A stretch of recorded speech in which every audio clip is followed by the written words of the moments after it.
Welcome back to Arpita ಕಲಾ YouTube channel. ಎಲ್ಲರಿಗೂ ಯುಗಾದಿ ಹಬ್ಬದ ಶುಭಾಶಯಗಳು.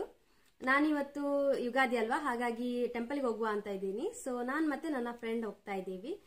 ಓಕೆ, ನಂದು ಹೋಟೆಲ್ ಆಗಿದೆ, ಇನ್ನು ಟೆಂಪಲ್ಗೆ ಹೋಗೋದು. ಹಾಗೆ ನನ್ನ ಚಾನಲ್ ಸಬ್ಸ್ಕ್ರೈಬ್ ಮಾಡಿದವರು ಬೇಗ ಹೋಗಿ ಸಬ್ಸ್ಕ್ರೈಬ್ ಮಾಡಿ ಅಂತ ಹೇಳ್ತಾ ಈ ವಿಡಿಯೋನ ಮುಂದೆ ನೋಡಿ.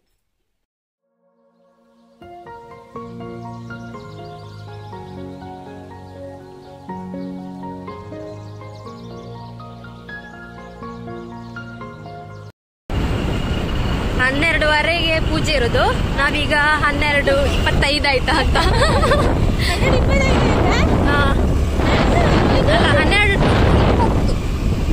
12:20 ಟೆಂಪಲ್.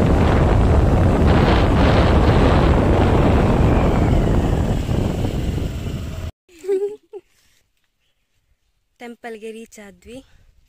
ಆ ಕಡೆ ಕಲ್ಯಾಣ ಮಂಟಪ, ಇಲ್ಲಿ ಟೆಂಪಲ್, ನಮ್ಮ ಊರಿನ ಟೆಂಪಲ್.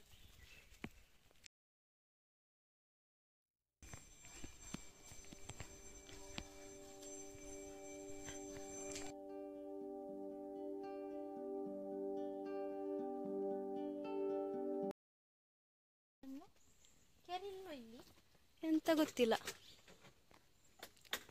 ಕೆರೆ ಇಲ್ಲ, ಇದೆಲ್ಲ ಟ್ಯಾಂಕ್ ಅಲ್ಲ. ಆ ಕಡೆ ರೋಡ್ ಹೋಗಿದೆ.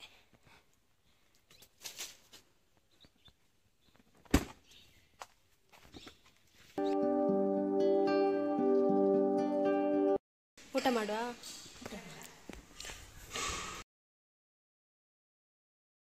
ಎಷ್ಟು ಅಡಿಯಲ್ಲಿ ಬೊಂಡ, ಯಾರಿಗೆ ಬೇಕು? ಅದನ್ನು ಬೇಕಾ?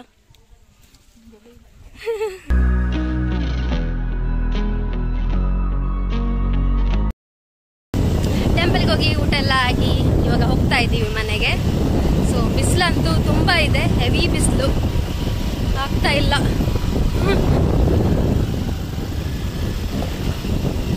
ರೋಡ್ ಕೂಡ ಅಸ್ತವ್ಯಸ್ತವಾಗಿದೆ, ಸ್ವಲ್ಪ ಗುಂಡಿ ಗುಂಡಿ ಇದೆ.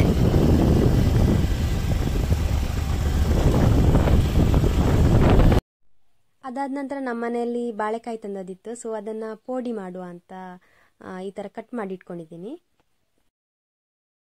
ಅದಾದ ನಂತರ ಒಂದು ಪಾತ್ರೆಯಲ್ಲಿ ಕಡಲೆ ಹಿಟ್ಟು ಮತ್ತೆ ಉಪ್ಪನ್ನು ಹಾಕಿ ಮಿಕ್ಸ್ ಮಾಡ್ಕೊಳ್ಬೇಕು. ಆಮೇಲೆ ಇದನ್ನ ತುಂಬಾ ನೀರಾಗಿ ಕಳ್ಸಿಟ್ಕೊಳ್ಬಾರ್ದು, ಯಾಕಂದ್ರೆ ಬಾಳೆಕಾಯನ್ನು ಒಮ್ಮೆ ವಾಶ್ ಮಾಡಿರ್ತೇವಲ್ಲ, ಸೊ ಅದರಲ್ಲಿ ಸ್ವಲ್ಪ ನೀರಿರುತ್ತೆ, ಹಾಗಾಗಿ ಅದನ್ನ ಹಾಕಿದ್ಮೇಲೆ ಸರಿ ಆಗುತ್ತೆ. ಅದಾದ ನಂತರ ಸ್ವಲ್ಪ ಅದಕ್ಕೆ ಜೀರಿಗೆನೂ ಹಾಕ್ತಾ ಇದ್ದೀನಿ. ಸೊ ಜೀರಿಗೆ ಹಾಕಿದ್ರೆ ತುಂಬಾ ಟೇಸ್ಟ್ ಬರುತ್ತೆ. ಅದಾದ ನಂತರ ಈ ತರ ಕಳ್ಸಿಟ್ಕೊಂಡು ಬಿಸಿ ಎಣ್ಣೆಗೆ ಈ ತರ ಹಾಕಿದ್ರೆ ಆಯ್ತು.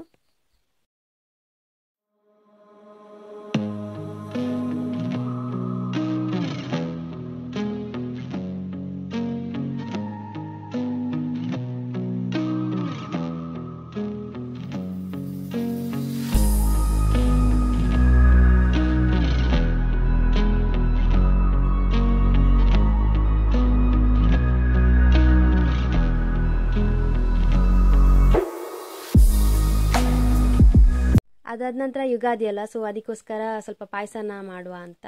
ಸೊ ಅದಕ್ಕೆ ನಾನು ಶಾವಿಗೆಯನ್ನ ಹುರ್ಕೊಳ್ತಾ ಇದ್ದೀನಿ. ಇದಕ್ಕೆ ನಾನು ಸ್ವಲ್ಪ ತುಪ್ಪ ಹಾಕಿ ಇದನ್ನ ಹುರ್ಕೊಳ್ತಾ ಇದ್ದೀನಿ. ಇದು ಸ್ವಲ್ಪ ಕೆಂಪಗಾಗುವ ತನಕ ಹುರ್ಕೊಳ್ಬೇಕು. ಆಮೇಲೆ ಇದಕ್ಕೆ ನಾನು ತೆಂಗಿನ ಹಾಲು ಮತ್ತೆ ಡೈರಿ ಹಾಲು ಎರಡನ್ನು ಮಿಕ್ಸ್ ಮಾಡಿ ಹಾಕ್ತಾ ಇದ್ದೀನಿ, ಯಾಕಂದ್ರೆ ಇದು ತುಂಬಾ ಚೆನ್ನಾಗಿ ಟೇಸ್ಟ್ ಬರುತ್ತೆ ಎರಡನ್ನು ಮಿಕ್ಸ್ ಮಾಡಿ ಹಾಕಿದ್ರೆ. ಆಮೇಲೆ ಇದಕ್ಕೆ ಸ್ವಲ್ಪ ಸಾದಕ್ಕಿಯನ್ನ ಹಾಕ್ತಾ ಇದ್ದೀನಿ. ಇದು ಫಸ್ಟ್ ಬೇಯಬೇಕು, ಆಮೇಲೆ ಶಾವಿಗೆಯನ್ನ ಹಾಕಿದ್ರೆ ಆಯ್ತು. ಶಾವಿಗೆ ಸ್ವಲ್ಪ ಬೇಗನೆ ಬೇಯುತ್ತೆ, ಸಾದಕ್ಕಿ ಸ್ವಲ್ಪ ಬೇಯಲಿಕ್ಕೆ ಟೈಮ್ ಬೇಕಾಗ್ತದೆ. ಸಾದಕ್ಕಿ ಸ್ವಲ್ಪ ಬೆಂದ ನಂತರ ಇದನ್ನ ಶಾವಿಗೆಯನ್ನ ಹಾಕಿದ್ರೆ ಆಯ್ತು. ಆಮೇಲೆ ಸಕ್ಕರೆಯನ್ನ ಹಾಲು ಕುದಿಯುವಾಗ ಹಾಕಿದ್ದೀನಿ, ಸೊ ಆಗ ಹೇಳಲಿಕ್ಕೆ ನನಗೆ ಮರ್ತೋಯ್ತು.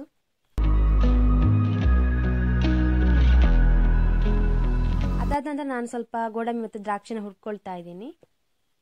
ಆಮೇಲೆ ಇದಕ್ಕೆ ಸ್ವಲ್ಪ ನಾನು ತುಪ್ಪನ ಹಾಕ್ತಾ ಇದ್ದೀನಿ. ತುಪ್ಪ ಹಾಕೊಂಡ್ರೆ ತುಂಬಾ ಟೇಸ್ಟ್ ಬರುತ್ತೆ, ಅದಕ್ಕೋಸ್ಕರ.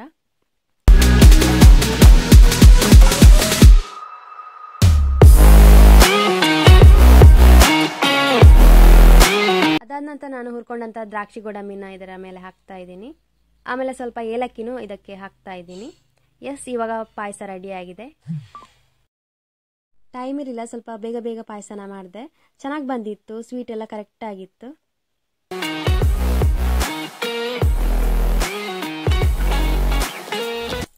ಆ್ಯಂಡ್ ಇವಾಗ ನಮ್ಮ ಮನೆಯಲ್ಲಿ ಹಾಲು ಕರಿಯಲ್ಲ, ಸೊ ಇವಾಗ ಬ್ಲ್ಯಾಕ್ ಟೀ ಒಳ್ಳೇದು ಅಂತ ಹೇಳ್ತಾರೆ. ಸೊ ಕುಡಿಯುವ. ಆಮೇಲೆ ಇದನ್ನು ನೋಡಿ, ಇಲ್ಲಿ ಬಿದ್ಕೊಂಡಿದೆ ಚಿಕ್ಕು.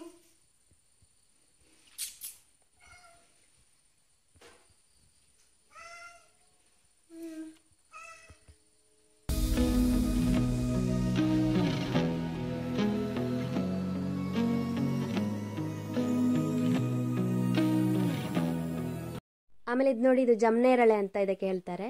ಇದು ನಮ್ಮ ರಿಲೇಟಿವ್ ಮನೆಯಿಂದ ತಂದಿರೋದು. ಸ್ವೀಟ್ ಇತ್ತು, ಕೆಲವೆಲ್ಲ ಸಪ್ಪೆ ಇರುತ್ತೆ. ಅದಾದ ನಂತರ ನನ್ನ ಮಾವನ ಮನೆಯಲ್ಲಿ ಭಜನೆ ಕಾರ್ಯಕ್ರಮ ಇತ್ತು, ಸೊ ಅಲ್ಲಿಗೆ ಹೋಗಿದ್ವಿ. ಇಲ್ಲಿ ವರ್ಷ ವರ್ಷ ಅವರು ಭಜನಾ ಕಾರ್ಯಕ್ರಮ ಎಲ್ಲ ಮಾಡ್ತಾರೆ. ಆಮೇಲೆ ಸ್ವಲ್ಪ ಕ್ಲಿಪ್ಪಿಂಗ್ಸ್ ಇದೆ, ಸೊ ಅದನ್ನು ಹಾಕ್ತಾ ಇದ್ದೀನಿ. ಆಮೇಲೆ ತುಂಬ ನನಗೆ ವೀಡಿಯೋಸ್ ಎಲ್ಲ ಮಾಡಲಿಕ್ಕೆ ಆಗಲಿಲ್ಲ.